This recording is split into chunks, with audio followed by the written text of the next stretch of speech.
What's up, blockheads? On the Iron 883 here today. So this is Anna's bike. She wanted to ride my lowrider, so I told her she could. So she is behind me on the lowrider.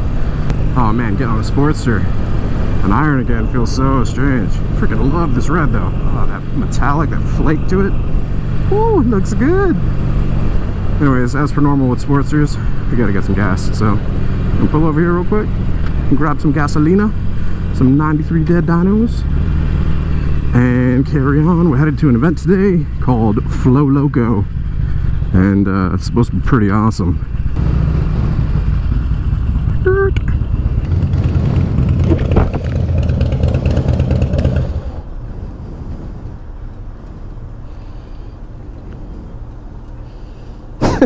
It's way back there.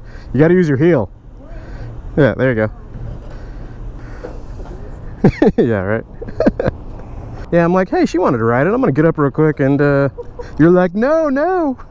Even me on this, you still took off after. But you could totally smoke me with this thing.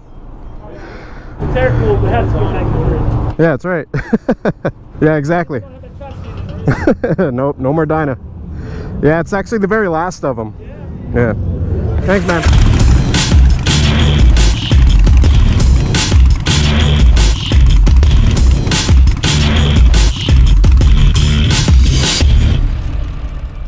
That's cool. He knew his stuff. Oh man, I should have given him a sticker.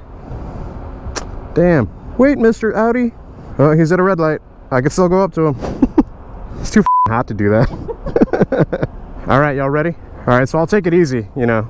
If you guys don't want to do I-4, we don't have to do I-4. It's up to y'all. Or I mean, we can do John Young to 408. A little easier. When we're off, you know, like die 4. Cool. All right.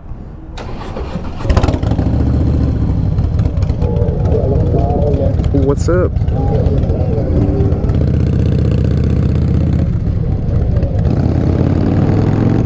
Dude.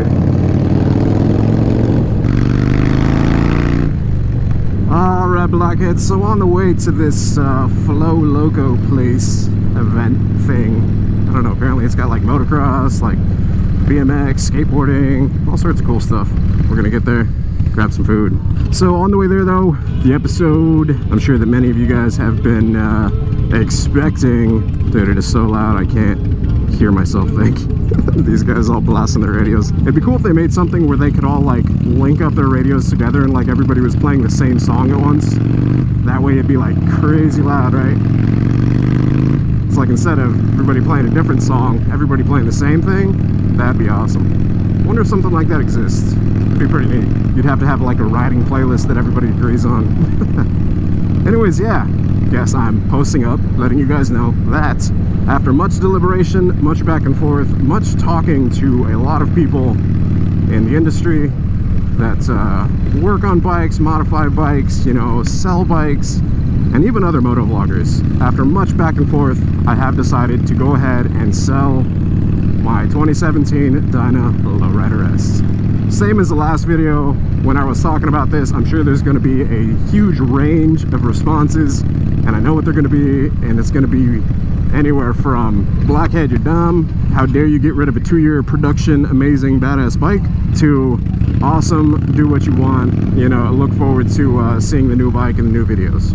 So it's just going to be a range of stuff. I can already guarantee it, much as it has been previously, but people seem to be really divided. It doesn't seem to be like there's no like middle ground. It's everybody talking about, no, you're stupid, or can't believe you would even consider it, or yeah, awesome, you do you kind of thing, you know. So we have the first video that's up, and as of me recording this, the second video, part 2, is not out yet. Maybe I'll make this one part 3. Along the same lines of part 2, and me saying, I just want to share with you guys and keep you all posted and updated as to what's happening. Going over my reasoning, like I was saying previously, 2017 Dyna Lowrider S, last of the Dynas. Harley discontinued, you know, this chassis, this model. Lowrider S was a 2-year production bike. You know, one of the reasons I bought it was because I knew it, like the Lowrider S wasn't going to be made the following year, but I did not know that the Dyna would no longer be made. So that came as a shock to me. So I knew that it would kind of be like a collector's, you know, and that people would want it. But like I said, what I didn't know is that Harley-Davidson would discontinue the Dyna and that people would want it even more, right? That's good for me because, you know, like I said in the last video, I don't have to explain economics to you guys, supply and demand and all that. That's one of the reasons I'm selling it, is because it's in demand right now. People want it. And it's a good looking bike, and it is a powerful bike. It is a great platform, just awesome, awesome bike. I don't think there's anything that I dislike about it really, and the only reason I'm getting rid of it is because it's holding me back. Now, let me explain what that means. As a content creator, as a YouTuber, the value of my channel lies in the content, right? So we had planned on doing a whole bunch of stuff to this bike, right? A couple episodes back, Jason Paul Michaels and myself, we were talking about, you know, working on a bike. We had some people on board, some big companies, you know, one of them being SNS, and a couple other companies as well. However, whenever I was talking to, you know, people that really know their stuff in the industry, they had basically mentioned how if, depending on the work that I do, or the work that I wanted to do, which was, you know, a lot of engine stuff, it would actually devalue the bike. And so me not wanting to devalue the bike, it made me think, okay, should I actually work on this bike, or should I buy a cheaper other, you know, project Dyna and then build that up? And so after much back and forth, like I said, much deliberation, that's what I've decided to do. And I feel like in the previous videos, a lot of you guys were missing that fact. You know, I mentioned, you know, looking into the FXDR because I was interested in it, because the bike that like a while back, I basically took this bike and I put it into Photoshop and I Photoshopped the hell out of it. And the bike that it basically transformed into was very similar, very close to an FXDR. And so that's one of the reasons I like the FXDR, is because of the profile of it, right? Also, it's a brand new Milwaukee 8 and it's a 114. It runs cooler, it produces more power. You know, despite it having a fat rear tire, it handles really well. You know, it looks like it has a low ground clearance, but it has a great lean angle. Like, there's a lot of really good perks to the bike.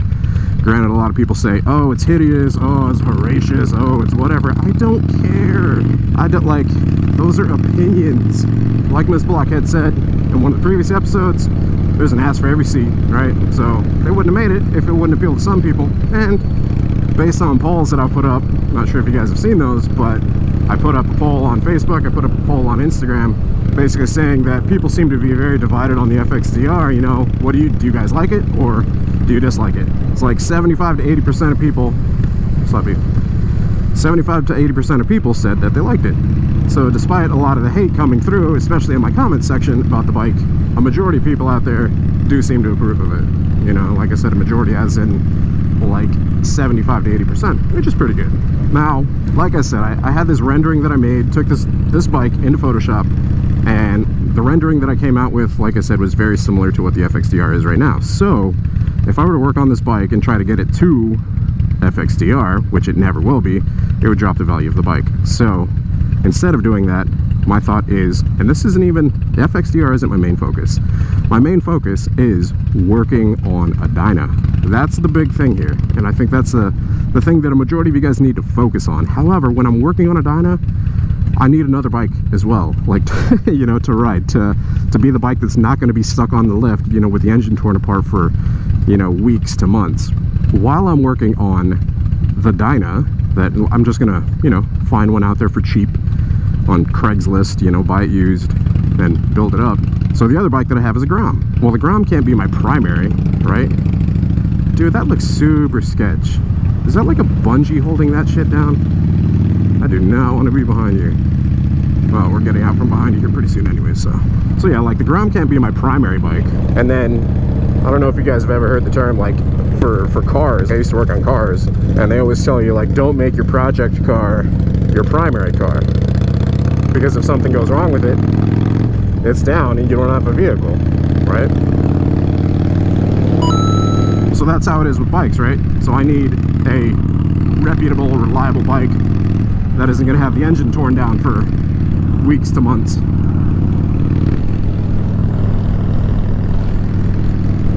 They haven't ridden on interstates and highways and, you know, toll roads, stuff like this often, so learning experience, I guess. Anyway, so yeah, so basically the goal of it is, long story short, I want somebody that's going to basically take this bike and appreciate it for what it is, right, already, because it's badass. It doesn't make sense to take this bike and build onto it and devalue it just so that I can say I did. Like, financially, that doesn't make sense at all. Also, this bike is currently holding me back. It's keeping me from creating content in terms of actually building a motorcycle, you know, to how I want to build it out. And it's also keeping me from having the opportunities of working with these bigger companies and developing a rapport with them, right? Which is important to me. So yeah, holding me back, it's costing me content, and it's costing me opportunities. To me, that's a no-brainer. Like, why would you want to hold on to something that is costing you things? The solution, and it's a good solution to me, I think anyways, and I've explained this, like I said, to other people, to other motovloggers, to other, you know, people in the industry, but to sell it, get a replacement bike. If that's the FXDR, then so be it. If it's a different bike, then so be it. And yeah, I would still work on whatever other bike that I get. Additionally, buy a project bike. And that project bike opens up more content and more opportunities, like I said, with businesses that I really would like to work with, you know, reputable, like, big brands, as well as generating content from the build, and then also getting rid of it and getting a different bike, which I will lightly mod out and not work on the engine and stuff like that, also generates content. I mean, you guys know me. You guys have seen what direction I took this. You guys have seen what direction I took my Grom and my iron. Like, I don't do stuff that's like gaudy. Like, I like to think that I have taste. I mean, that's going to be like so opinion based. I don't know. Does that make... Ooh, a plane. Does that make sense to you guys? I hope it does, because I've explained it like in person to multiple people, and it makes sense to them. So I'm hoping that you guys can kind of grasp it. And like I said, I know I don't owe you guys an explanation. You know, it's really funny. One of the things that John Maxwell said whenever I was talking to him about it is, he said that you brought a Grom to a Harley channel and you tripled in size. Like, I'm pretty sure you can do whatever the hell you want. And he's not wrong. I mean, I can do whatever the hell I want. I'm really not worried about it. I know that there's going to be an audience, you know, there's people that basically follow the channel strictly for the bike. I don't follow channels strictly for the motorcycles, like, honestly. Granted, like, I always want a Harley in my garage. Like, that's a goal of mine for sure. And, you know, we're there already. There's 2 Harleys in the garage. Is it always going to be a Dyna? Is it always going to be a Sportster? Like, no, like, they're going to change up. You know, don't forget that, you know, I'm considered still a relatively new rider. So, you know, I'm still kind of finding my footing, finding my bike legs, you know. I guess I can't say sea legs, right? But I'm getting my bike legs still. It's like seeing what I like. I'm going through a couple of different styles. I've gotten some sport bikes, gotten a mini bike, I've had some Harleys, you know, and it's just kind of an adventure through motorcycles, and I'm sharing it with you guys, so, and letting you guys in on my thought process. And just to address the fact that, like, Ms. Blockhead currently is wanting to sell her Sportster 48, and she's wanting to get a Dyna, but she doesn't want this Dyna for the same reason that I'm talking about selling it. She wants to be able to build out her own bike. So she basically said if she were to take this one, that she would want to build it out into something that looks nothing like this. So what's the point of taking this bike? You know, if she's going to basically do away with it. It makes more sense to start with something more baseline than something that's already specialized, such as the Loretta S. So, I mean, she's in the right frame of mind, I feel like, you know, and then, like I said, I just gave you guys my reasoning, but yeah, that's the thought process. That's where we're at. So yeah, it is for sale. If you guys are interested, shoot me a DM on Instagram. I'm not going to give you guys a price, but, you know, just know that... Oh, shit. I can't get in through here. Where's the entrance for this freaking place? Like I said, I'm not going to post up a price. I'm not going to give you guys a price on here.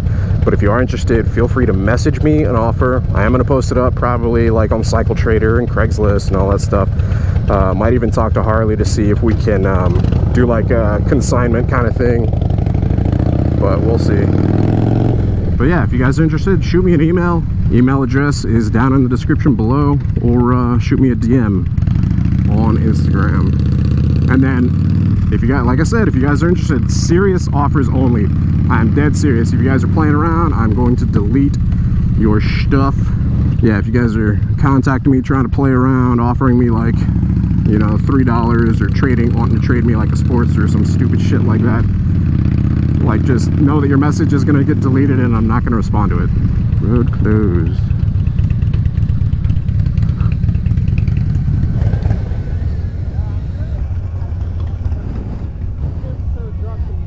Hey, how's it going, man? Hey, we're with Orlando Harley Davidson. How do we get in here? Harley Davidson? We have a tent set up, yeah, like by the ramp. I'm just wondering, like, how do we get in? Yeah, right around here? Open, yeah. Yeah, okay. Awesome, thank you, sir. Cool. That's helpful. Thanks, man. Thank you.